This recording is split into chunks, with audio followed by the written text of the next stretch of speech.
সুদানে ৩ দিনের যুদ্ধবিরতির মধ্যেও বিভিন্ন জায়গায় সংঘর্ষের খবর পাওয়া গেছে। দুই পক্ষের মধ্যে লড়াই চলছে।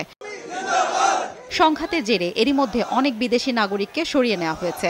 যুদ্ধ কবলিত সুদান থেকে দেশে ফিরেছেন ৩৫০ শতাধিক ভারতীয়। বুধবার সন্ধ্যায় সৌদি আরবের জেদ্দা থেকে তারা নয়াদিল্লির ইন্দিরা গান্ধী আন্তর্জাতিক বিমানবন্দরে পৌঁছান। গত মঙ্গলবার প্রথম দফায় ভারতীয় নৌবাহিনীর জাহাজে সুদান থেকে তাদের জেদ্দায় আনা হয়। सिचुएशन बहुत खराब हो गया था। जैसे जैसे दिन बढ़ रहे थे, पानी, बिजली, खाना कुछ भी नहीं था। हम सेफ यहाँ आए, ये बहुत बड़ी बात है।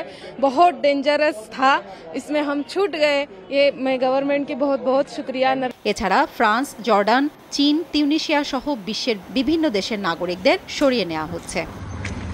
চলমান যুদ্ধের মধ্যে রাজধানী খার্তুমে দেখা দিয়েছে জ্বালানি, চিকিৎসক ও ওষুধের তীব্র সংকট। বিশুদ্ধ পানি ও খাবার পাচ্ছেন না বাসিন্দারা। সুপারমার্কেটের রেফ্রিজারেটরগুলো খালি পড়ে আছে। পুরো দোকানে সামান্য কিছু জিনিস আছে। ২-৩ দিন পর সরবরাহের অভাবে আর কিছুই থাকবে না বলছেন ব্যবসায়ীরা। সংঘাতে সবচেয়ে বেশি ঝুঁকিতে রয়েছেন খার্তুম ও ওমদুরমানের বাসিন্দারা। নগদ অর্থের অভাবে কিনতে পারছেন না প্রয়োজনীয় নিত্যপণ্য।